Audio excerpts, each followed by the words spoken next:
शैलोम everyone. परमेश्वर का प्रेम, आनंद और शांति आप सबके साथ बनी रहे। मैं प्रार्थना करती हूँ परमेश्वर से कि आप अपने घरों में स्वस्थ और सुरक्षित हैं। मैं आप सबका धन्यवाद करना चाहती हूँ। आप जो मेरी वीडियो को देखते हैं उसको सब्सक्राइब कर रहे हैं उस चैनल को, और दूसरों के साथ शेयर कर रहे हैं। आपका बहुत बहुत धन्यवाद। परमेश्वर मसीह का प्रेम, आनंद और शांति आप सबके परिवारों में बनी रहे।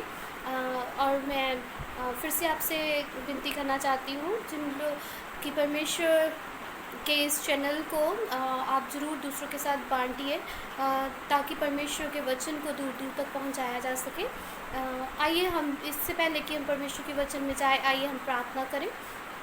स्वर्गीय पिता, आपका धन्यवाद करते हैं आज के दिन के लिए, इस समय के लिए, आपकी दी हुई सारी नेमतों, बरकतों, आशीषों के लिए। इस समय को अपने पवित्र यीशु मसीह के नाम में मसा कीजिए। मेरे मुंह को अपनी महिमा के लिए इस्तेमाल कीजिए और सुनने वाले और देखने वाले हृदय से बातचीत कीजिए। प्रभु यीशु मसीह के नाम से मांगते हैं, आमीन। प्रभु का धन्यवाद हो आज के समय के लिए। एक बार फिर आपके साथ रूबरू होने के लिए प्रभु ने अनुग्रह दिया। आज के वचन में हम परमेश्वर के पाक वचन में से मत्ती की अंजील उसका 6 अध्याय उसकी 33 आयत को पढ़ेंगे। इसलिए पहले तुम परमेश्वर के राज्य और उसके धर्म की खोज करो, तो ये सब वस्तुएं भी तुम्हें मिल जाएंगी। ये जो वचन है ये मत्ती की अंजील में से लिया गया है, और मत्ती की अंजील जो है ख़ास तौर पर यहूदी लोगों को लिखी गई। हम देखते हैं कि तकरीबन यीशु मसीह के आसमान में उठाए जाने के 70 साल बाद मत्ती, मरकुस, लूका, यूहन्ना ने परमेश्वर के सुसमाचार को लिखा और उन बातों को अंकित किया जिन बातों को उन्होंने प्रभु यीशु मसीह से सुना और जिन बातों को उन्होंने अपनी आंखों से देखा। और यहाँ पर जब हम देखते हैं कि प्रभु यीशु मसीह हमारे जीवन में सारी आशीषों को चाहते हैं, सारी परमेश्वर हमारी ज़रूरतों को देखते हैं। जिस प्रकार वो पक्षियों की बात करता है, तो कि पक्षी ना उगाते हैं ना बीजते हैं, लेकिन परमेश्वर उन्हें रोज़ की रोटी देता है। उसी प्रकार हम परमेश्वर की नज़र में उससे कहीं उत्तम है। परमेश्वर हमारी ज़रूरतों को दिन प्रतिदिन पूरा करता है, लेकिन परमेश्वर हमारी ज़रूरतों को पूरा करता है, लेकिन इससे भी बढ़कर परमेश्वर तो हमारी ज़रूरतों को पूरा करता है, लेकिन हमारे जीवन में कौन सी चीज़ों की प्राथमिकता होनी चाहिए। यहाँ पर इस प्रकार लिखा है, पहले तुम परमेश्वर के राज्य और उसके धर्म की खोज करो, तो ये सब वस्तुएं भी तुम्हें मिल जाएंगी। यहाँ हम दो चीज़ों का जिक्र देखते हैं, धर्म और राज्य। धर्म और राज्य एक दूसरे से अलग नहीं है, एक दूसरे पर इंटरडिपेंडेंट है, एक दूसरे पर स्वनिर्भर है।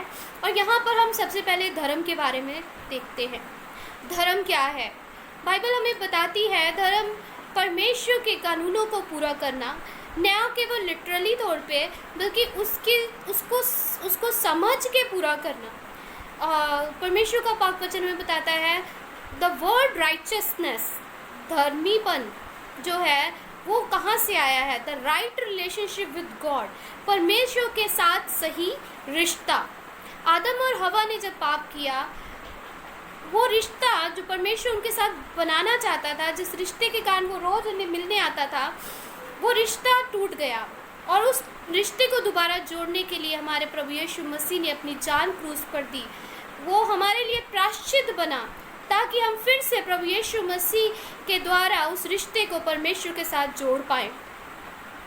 यहाँ पर हम देखते हैं कि प्रभु का वचन हमें इसी को 6 अध्याय में जब पढ़ते हैं, वहाँ इस प्रकार ये लिखता है, सावधान रहो, तुम मनुष्यों को दिखाने के लिए अपने धर्म के काम ना करो, नहीं तो अपने स्वर्गीय पिता से कुछ भी फल नहीं पा सकते। यदि हम स्वर्ग में कोई फल पाना चाहते हैं तो हमें धार्मिक होना है, लेकिन हमारी धार्मिकता जो है वो दूसरों को दिखाने के लिए नहीं होनी चाहिए। बहुत बार हम देखते हैं कि रिलीजन्स में ये समझा जाता है कि काम करने से या धर्म के काम करने से हम प्रभु के अनुग्रह को पा सकते हैं। ऐसा नहीं है। परमेश्वर के साथ एक रिश्ता होना ज़रूरी है। यदि मेरा और आपका परमेश्वर के साथ रिश्ता है, मान लीजिए आप पति पत्नी हैं, पति पत्नी को कोई गिफ्ट देता है, कोई उसके लिए कुछ कार्य करता है तो उस जो भी वो करता है वो उसकी पत्नी के आगे उसके लिए ग्रहण योग्य है। यदि कोई बाहर का इंसान कुछ करता है तो वो ग्रहण योग्य नहीं है, क्योंकि उसके साथ उसका कोई भी रिश्ता नहीं है। बाइबल हमें बताती है यदि हमारा रिश्ता परमेश्वर के साथ सही नहीं है तो हमारे धर्म के काम चिथड़ों के समान है। यदि हम दूसरों को दिखाने के लिए धर्म के काम करते हैं लेकिन हम धर्म में नहीं हैं, हमारा रिश्ता परमेश्वर के साथ नहीं है, तो हमारा वो सब ग्रहण योग्य नहीं है। बहुत सारे लोग चर्च के आगे से निकलते हैं, मंदिर के आगे से निकलते हैं और अपने सर को झुका के निकल जाते हैं। क्या उनका रिश्ता परमेश्वर के साथ है? यदि उनका रिश्ता परमेश्वर के साथ है तो उनका सिजदा भी कबूल होता है, यदि नहीं है तो सिजदा भी कबूल नहीं होता है। इसलिए ये यहाँ पे लिखा है स्वर्ग में उसका कोई भी मोल नहीं है, स्वर्ग में उसका फल नहीं है। बाइबल में लिखा है यहाँ एक जगह पे लिखा है हमारी धार्मिकता फकी फरीसियों की धार्मिकता से बढ़कर होनी चाहिए। इसका अर्थ है धार्मिकता तो फकी फरीसी भी पूरी करते थे लेकिन उनका रिश्ता परमेश्वर के साथ नहीं था। इसीलिए तो जब यीशु मसीह आए तो वो उन्हें पहचान ही नहीं पाए कि ये सच्चा जिंदा खुदा है, ये वो मसीहा है जिसकी हम क्या है इंतजार में हैं।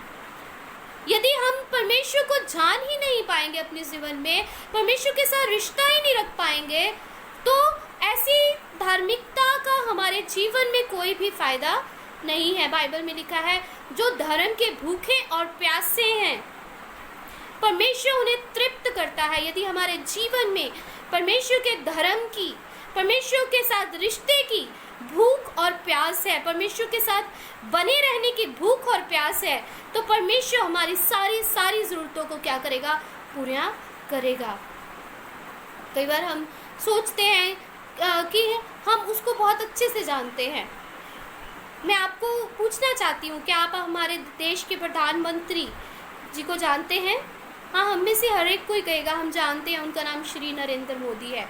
क्या आप आज उनको मेरे घर में बुलाने का न्योता दे सकते हैं कि वो आज मेरे घर पर आए? तो अभी आप सोचना पड़ेगा आपको। क्यों? क्योंकि आप उनके साथ कोई व्यक्तिगत रिश्ता नहीं है आपका कि आपके कहने वो मेरे घर पे आ जाएंगे। नहीं, आप सिर्फ उनको जानते हैं।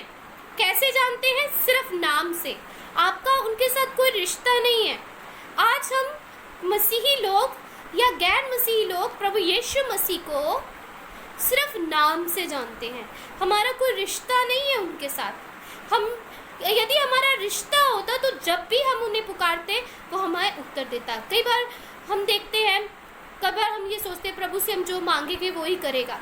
वहाँ पे वचन उसके ऊपर भी कुछ है, उसमें लिखा है यदि तुम मुझ में बने रहो और मैं तुझ में बना रहूं, जो भी तुम मेरा नाम लेके मांगोगे मैं सोई करूँगा। आप या मैं, मेरा प्रभु में बनना बहुत ज़रूरी है और प्रभु का मेरे में बनना बहुत ज़रूरी है। हमारा रिश्ता एक दूसरे के साथ होना बहुत ज़रूरी है। अब आप कहेंगे रिश्तों के लिए दो चीज़ें ज़रूरी होती है, वो क्या है? वो क्या है? एक, हम अपने जिसके साथ रिश्ता रखते हैं उसकी बात सुने और अपनी बात उससे कहें। अब बाइबल हमें ये नहीं बताती कि हिंदू मुस्लिम सिख ईसाई धर्म है। धर्म क्या है? परमेश्वर के साथ रिश्ता। जो उसका परमेश्वर के साथ रिश्ता होता है वो धर्मी होता है। और कई बार हम सोचते हैं हमारे ज़्यादा बाइबल पढ़ने से धर्मी बन गए हैं, ज़्यादा वचन पढ़ने से धर्मी बन गए हैं। नहीं, परमेश्वर हमें बताता है विश्वास के द्वारा परमेश्वर के अनुग्रह से हम धर्मी ठहराए गए हैं। अब इस रिश्ते में कैसे बनना है? दो चीज़ों के साथ, वो है प्रार्थना और वचन का सुनना। जब हम प्रार्थना करते हैं तो हम अपनी बातें प्रभु को बताते हैं और वचन सुनते हैं, वचन पढ़ते हैं तो हम प्रभु की बातों को सुनते हैं। और जब हम सिर्फ सुनते हैं और बोलते नहीं है, उससे हमारा रिश्ता कमज़ोर हो जाता है।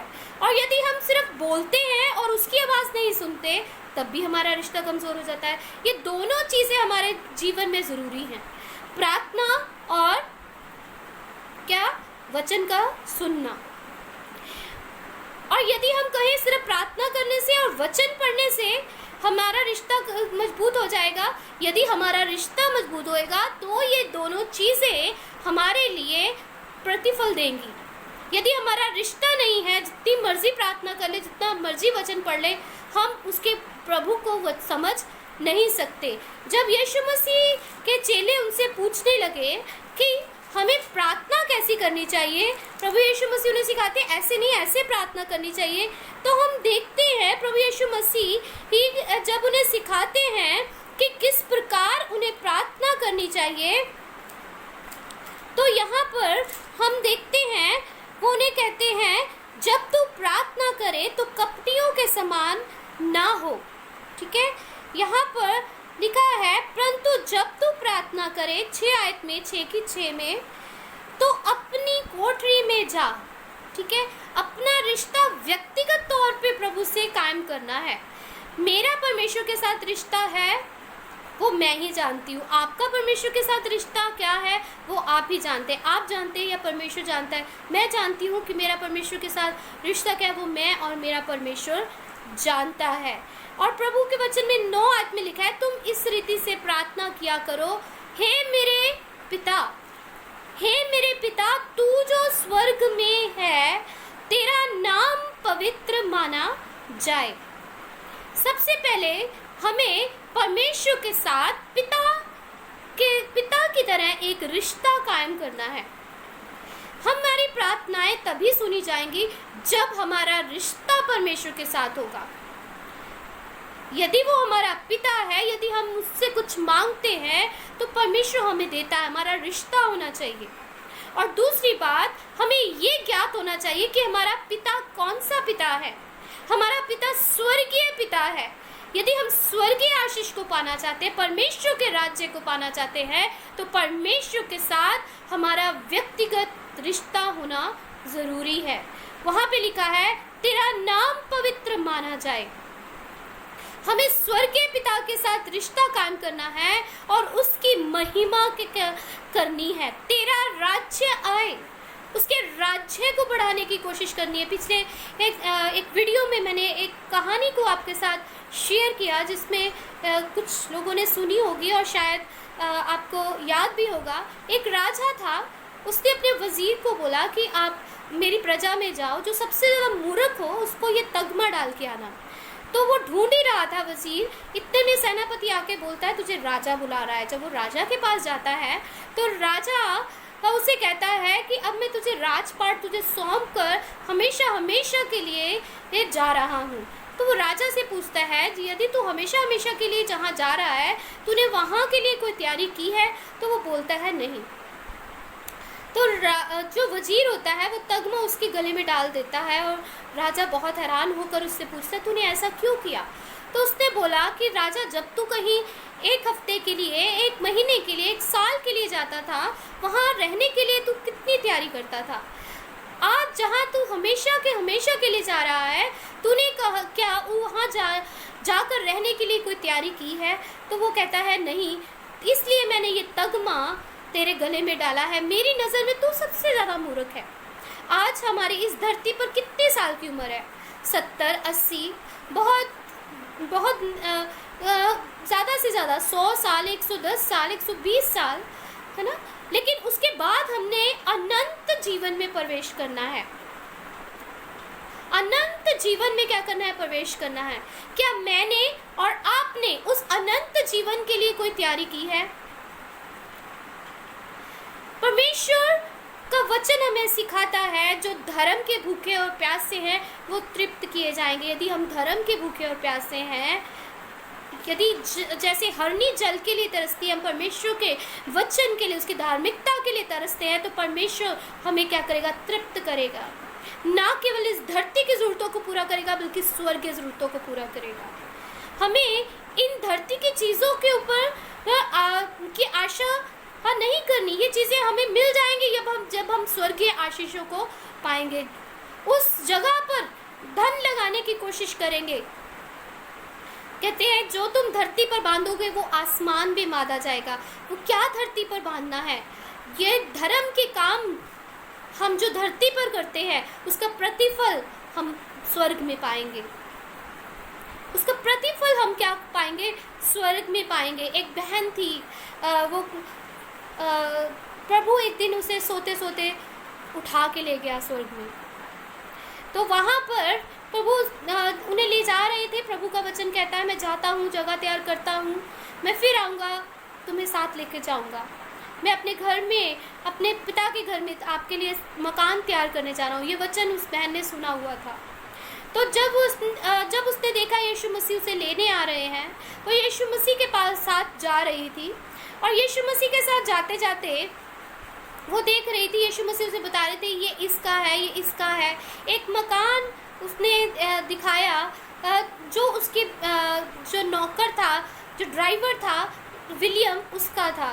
तो उसकी जो चार दीवारी थी वो घिरी हुई थी और वो विंडो लेवल तक बना हुआ था। तो प्रभु यीशु मसीह ने दिखाया कि ये विलियम का घर है। तो वो बहन सोचने लगी कि ये विलियम का घर है, तो मेरा घर तो इससे भी अच्छा होगा। मैं परमेश्वर के लोगों को दान देती थी, बहुत कुछ करती थी, मेरा घर तो इससे भी अच्छा होगा। जब वो परमेश्वर उसके घर को जाके प्रभु उन्हें दिखाते हैं, तो वो देखती है कि उसका घर जो है वो उसकी अभी नींव ही पड़ी हुई थी।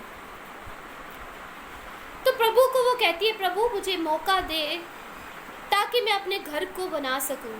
हम जो यहाँ पर अपने बच्चों के लिए करते हैं, अपने जीवन निर्वाह के लिए करते हैं, उसका फल हमें यहाँ ही मिल जाना है। लेकिन जो चीज़ हम परमेश्वर के लिए करते हैं, उसका फल हम आसमान में पाएंगे।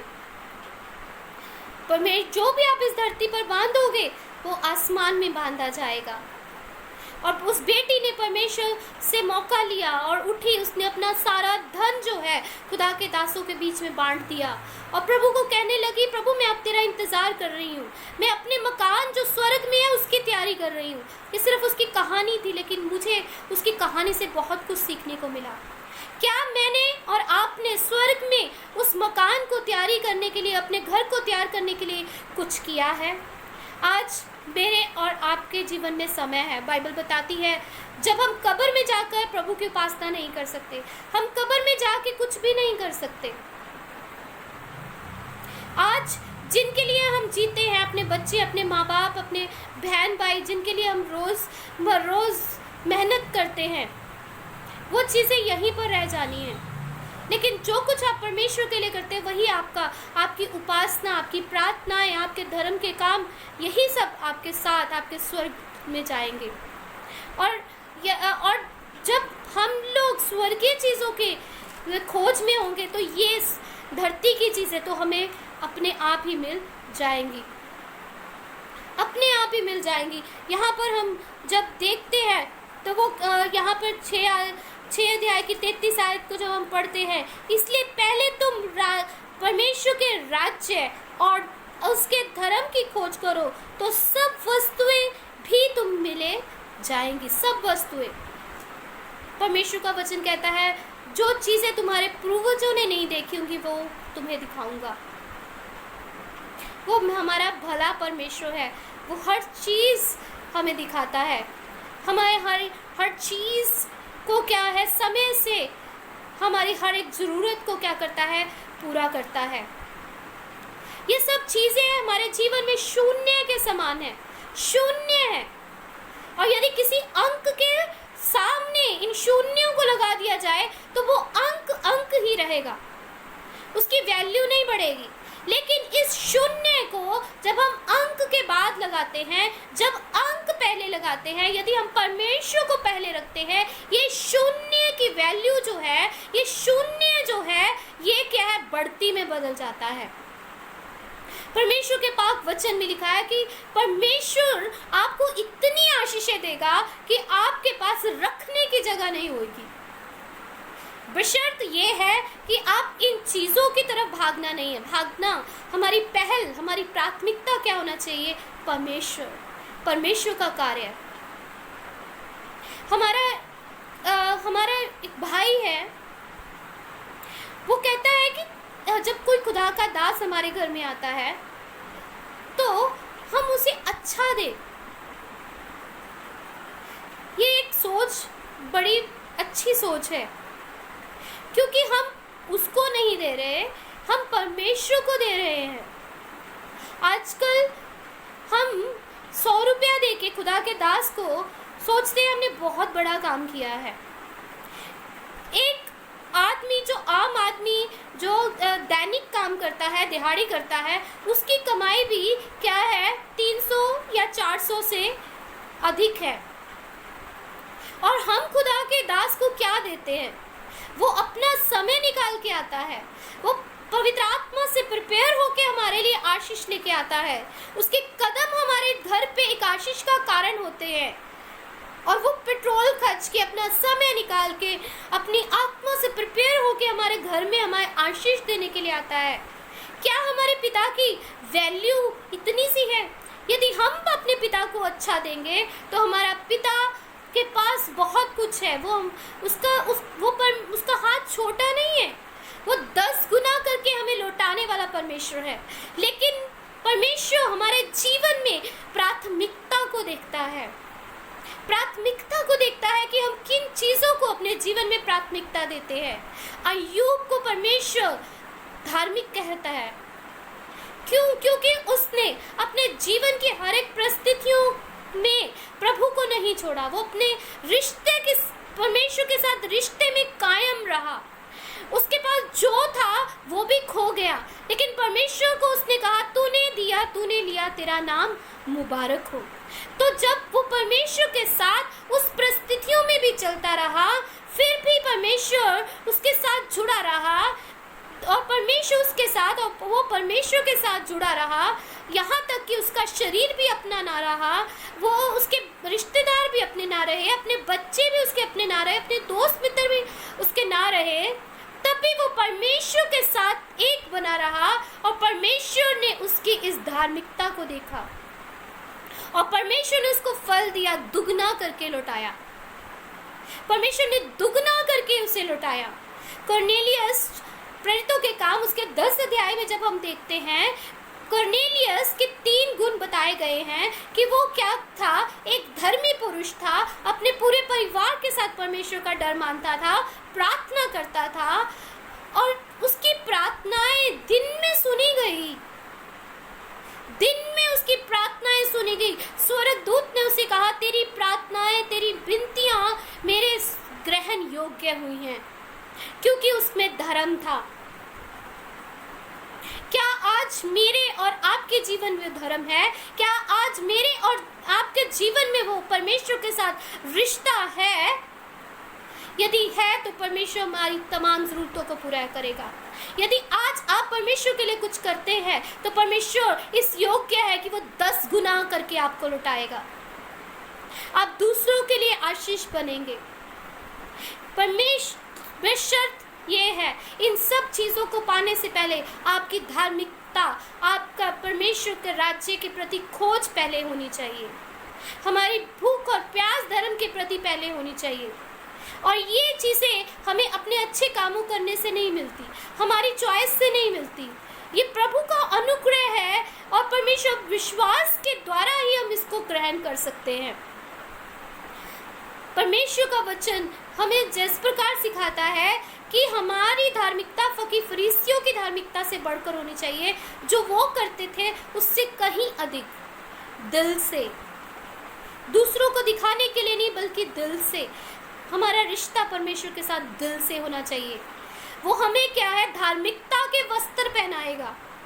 एक नर्स को जब आप उसके यूनिफॉर्म में देखते हो ना, नर्स को कहने की जरूरत नहीं होती कि ये नर्स है ना, आप उसकी यूनिफॉर्म देख के पहचान जाते हो वो नर्स है। डॉक्टर को पहचान जाते हो वो डॉक्टर है। इसी तरह जब हमारे व्यवहार में परमेश्वर की धार्मिकता दिखाई देगी तो हमें कहने की जरूरत नहीं होगी कि हम धर्मी हैं। लोग हमारे चाल चलन से, हमारे व्यवहार से, हमारे बोलने से जान जाएंगे कि हम किस परमेश्वर की उपासना करते हैं, हमारा क्या रिश्ता है परमेश्वर के साथ। यदि आज आप परमेश्वर से उन सारी आशीषों को पाना चाहते हैं तो मेरी आपसे विनती है, आप परमेश्वर के साथ रिश्ता बनाएं, उसके धर्म में आएं और परमेश्वर के राज्य की खोज करें। परमेश्वर इन सब चीज़ों को बहुत त्याग से आपको देगा। परमेश्वर का वचन कहता है वो आसमान के झरोखे आपके लिए खोल देगा, आपके घर में ऐसी को बरकत को बरसाएगा कि आपके घर में रखने की जगह नहीं होगी। परमेश्वर आपके घर में बहुत तायत से आशीष और बरकत देगा। यदि आप अपने घर में आशीष और बरकत को चाहते हैं, परमेश्वर को प्राथमिकता दीजिए, अपने जीवन में परमेश्वर को प्राथमिकता दीजिए, उसके राज्य की खोज कीजिए, उसके राज्य में प्रवेश करने के लिए तैयारी कीजिए, अपने आप को प्रभु के लिए तैयार कीजिए। यदि ये सब बातें आप कर रहे हैं तो और भी तीव्रता से कीजिए, क्योंकि परमेश्वर का आना नज़दीक है। यदि नहीं तो आज से परमेश्वर को कहिए, प्रभु मैं अपने हर एक कार्य में तुझे प्राथमिकता दूंगा, मैं अपने जीवन के हर एक पहलू में तुझे प्राथमिकता दूंगा, मैं अपने धन में तुझे प्राथमिकता दूंगा। प्रभु मैं तेरे से आशीष और बरकत चाहता हूँ, ऐसा धन जिसको घुन नहीं लगता। वो धन जो हम इस धरती का इकट्ठा करते हैं वो नाशवान है, लेकिन वो धन जो हम परमेश्वर की ओर से पाते हैं उसमें कभी घुन नहीं लगता, वो हमें फलवंत करता है। दिन प्रतिदिन वो धन हमारे जीवन में बढ़ता जाता है और परमेश्वर इसका फल हमें ज़रूर देगा। परमेश्वर इस पाक वचन के पढ़े जाने और सुने जाने पर आप सबको आशीष और बरकत दे। परमेश्वर का आनंद, प्रेम और शांति आप सबके साथ बनी रहे। जय मसीह की।